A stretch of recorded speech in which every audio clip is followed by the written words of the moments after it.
Boa tarde. Esse vídeo aqui é a respeito de os precursores da reforma do cristianismo na Igreja Católica Apostólica Romana, século XVI, através de Lutero. Então hoje é dia 28, aproximadamente 3 horas. Não vou perder a oportunidade de fazer esse vídeo. Isso aqui é tirado de livros históricos sobre a história acontecido da humanidade, as memórias do cristianismo, certo? Então vamos lá. Antes da reforma, antes de Lutero, houve um histórico. Então apareceu os Petrobucianos, o ano 1110, na França. Eles rejeitavam a missa, sustentavam que a comunhão era em um memorial e que os ministros deviam casar-se. Você veja, no ano de 1110, antes de Lutero, na França. Depois apareceu um tal de Arnaldo de Brescia, no ano de 1155. Ele foi enforcado a pedido do Papa Adriano IV.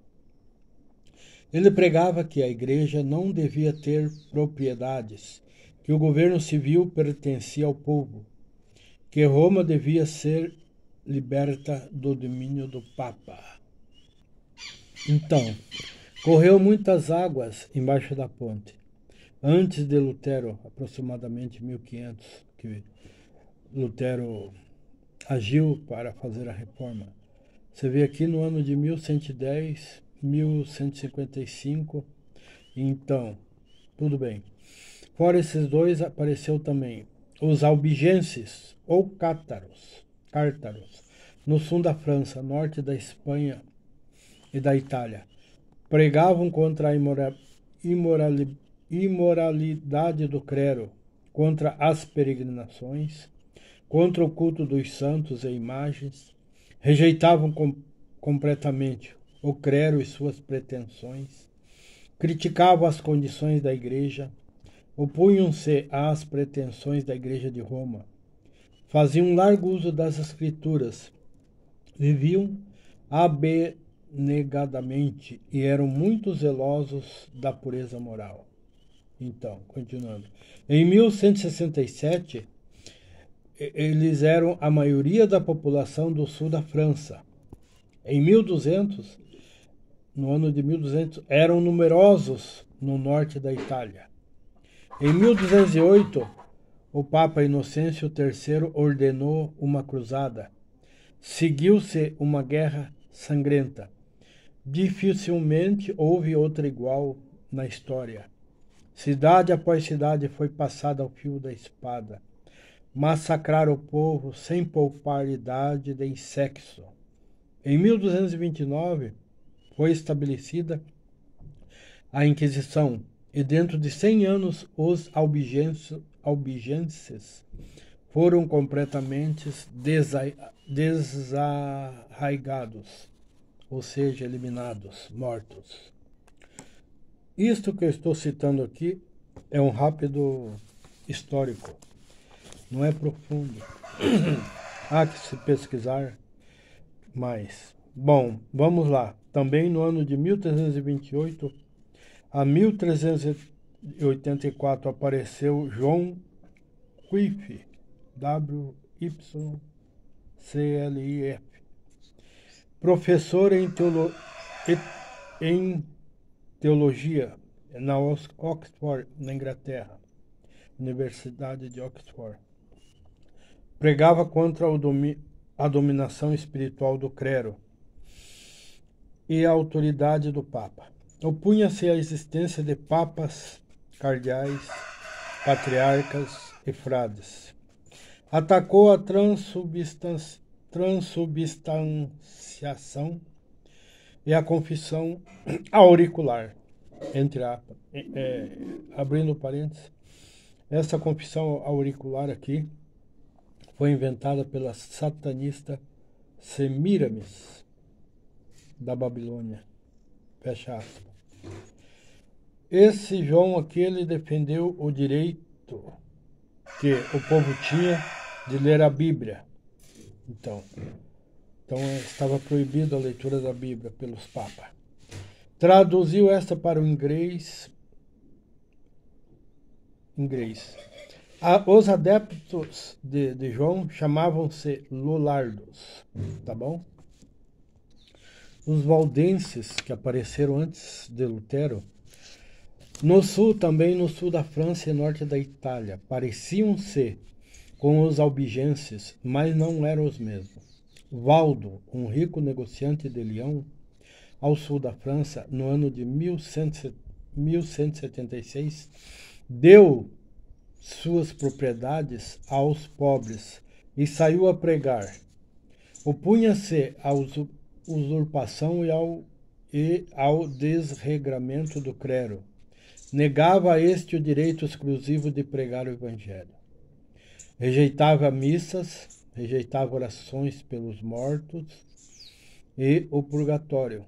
Ensinava que a Bíblia era a única regra de fé e de conduta.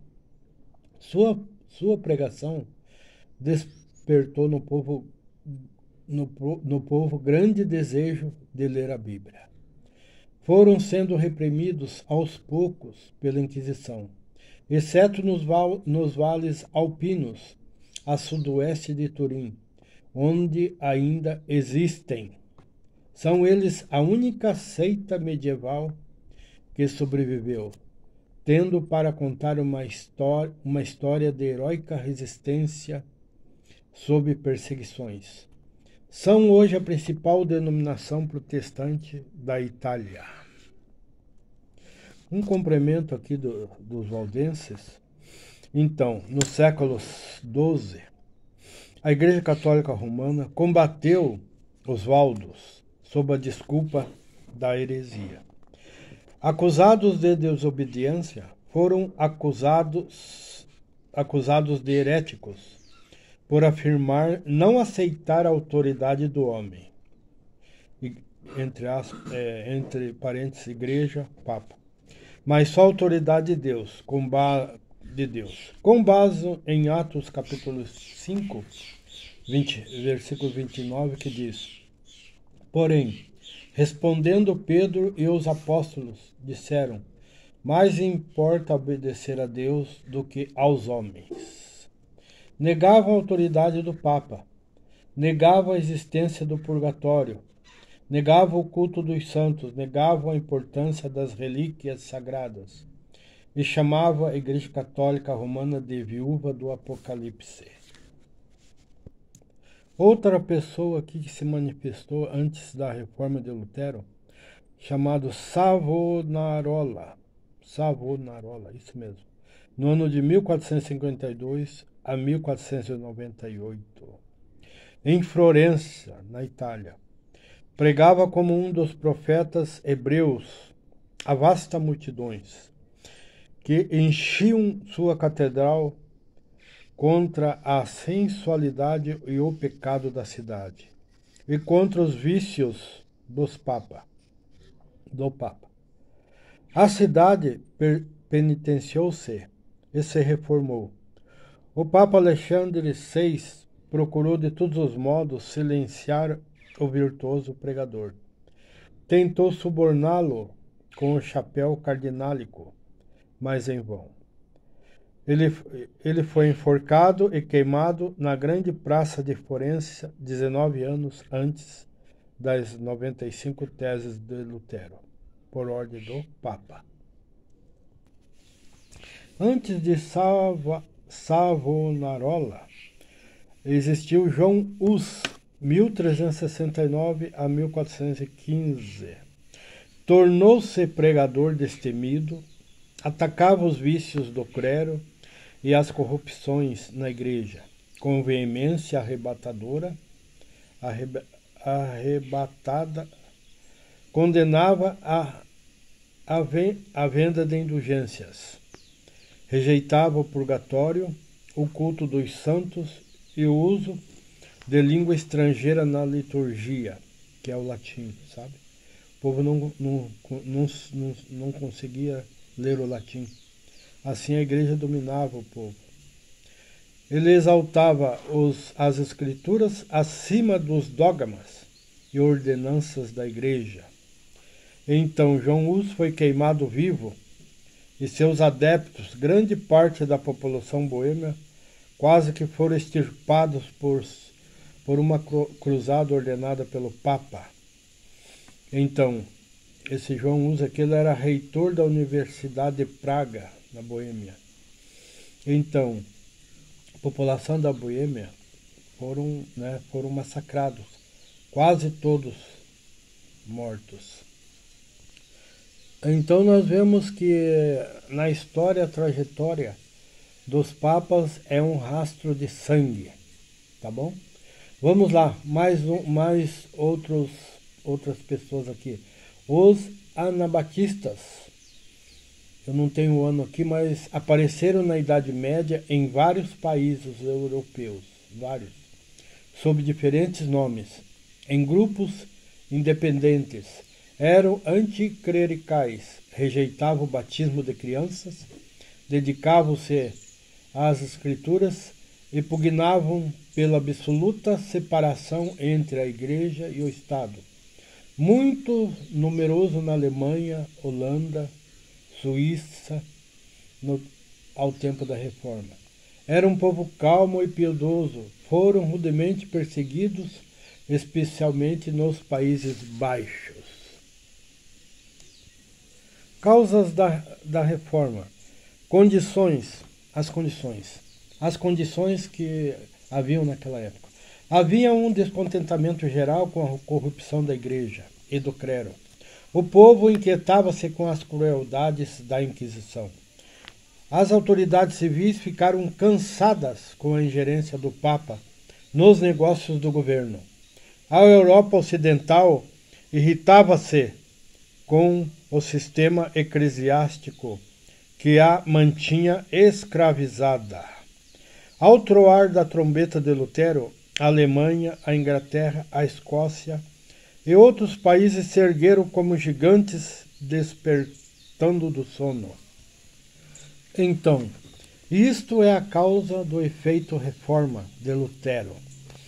Antes que houvesse a reforma, já haviam pessoas que haviam se levantado contra o desgoverno da Igreja Católica Romana, que escravizava o povo, usava uma língua, o latim, através do latim, eles dominavam o povo, porque o povo não sabia ler, certo? Então, eles derramaram muito sangue, aqueles que eram contra a igreja, eles matavam e eliminavam, tá bom? Então esse vídeo aqui é para responder uns questionamentos do Frei Tiago, que afirmou uma baboseiras. Então eu estou respondendo através desse vídeo, que é histórico, não é dos meus pensamentos, isso aqui que está registrado na história, certo? Então num próximo vídeo eu vou levantar as questões que ele levantou, e esse vídeo aqui é uma resposta daquelas afirmações do Frei Tiago de Monte Carmelo, tá bom? Vamos para o próximo vídeo.